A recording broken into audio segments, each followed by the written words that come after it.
5 in her first grade. This is Erik. He's from Miss Morris's kindergarten class, but we're in Australia at the moment. We did our isolation here, and now the coronavirus is pretty much gone in Australia, so Erik's going to school here while we wait this out. He's in year 1 in Australia, which is like first grade. We thought that we would read a story. This is a story from the dream time, or the dreaming as the Australian Aboriginal Indigenous people told it. The dreaming was the time when they believed the spirits created the land. I have a dream and time the story rock at my formations house. and the rivers. I have a dream time story at my house, how everything got its colour. That's another one, but this one is about the rivers. Like two boys, they got swallowed by a giant snake, python. A giant serpent. And then they turned into a rainbow lorikeet and they flew away. And that spreaded all of the colours. And that was the first rainbow lorikeet. So you guys could look up the dreaming or the dreamtime stories. They're really interesting, and they were sort of made in the 1980s into popular children's books, but they really come from the Indigenous Aboriginal people in Australia. In the dreamtime, there lived a giant frog called Int'l Wk. One morning when he awoke, he said to himself, "I am so thirsty, I could drink a lake."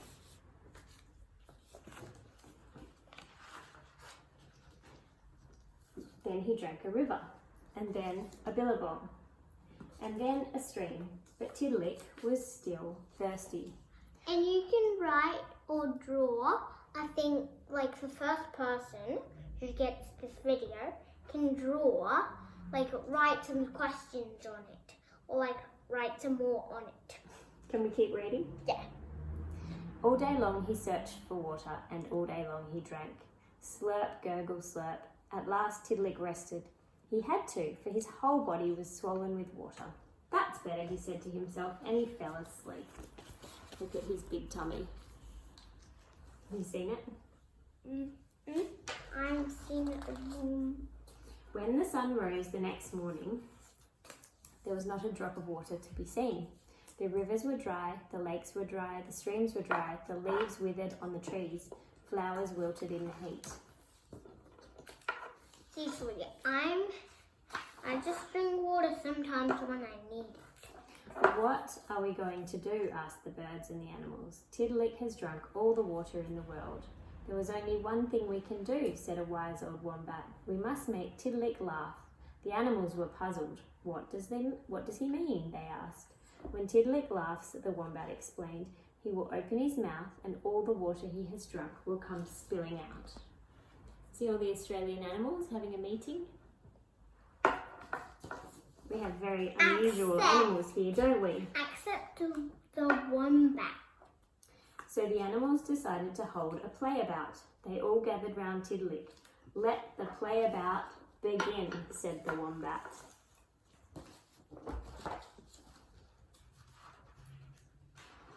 Some animals told jokes, but Int'l Wk did not laugh. Some pulled funny faces, but Int'l Wk did not laugh.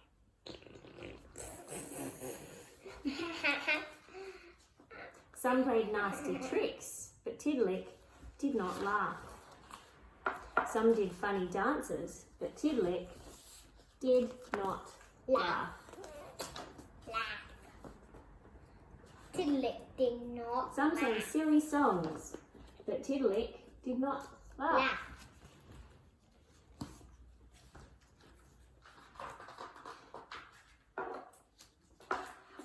Deep down in a burrow under the earth, Platypus awoke with a start.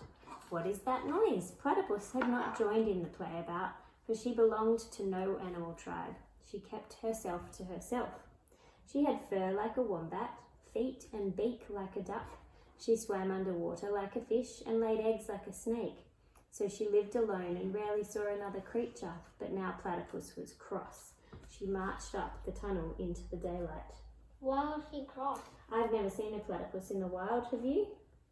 Only in Well, the zoo. yes, I have. In the zoo. No, I saw one. They're very hard to spot. One still was one in a tree at school. They do not go in trees. Yes, they do. Excuse me, Platypus grumbled, but I was trying to get some sleep. Tidlick's eyes popped out of his head.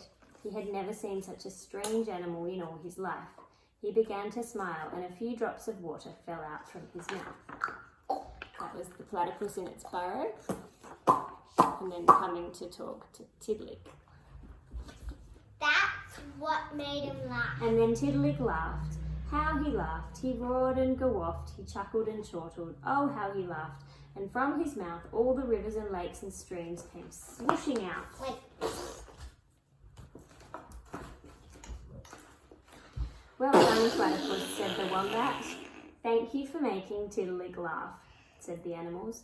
The grass grew, the flowers grew, everyone drank their fill as the waters returned to the earth.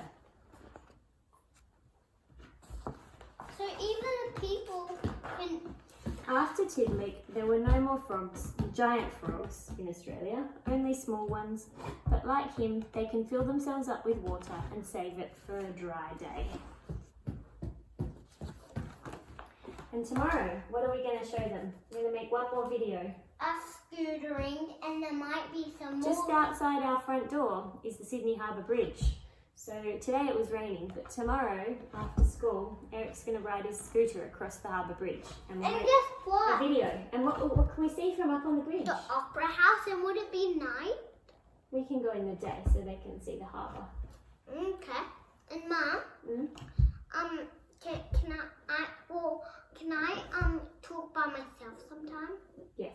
If you have any questions about Australia, Eric would be happy to answer them. See you all.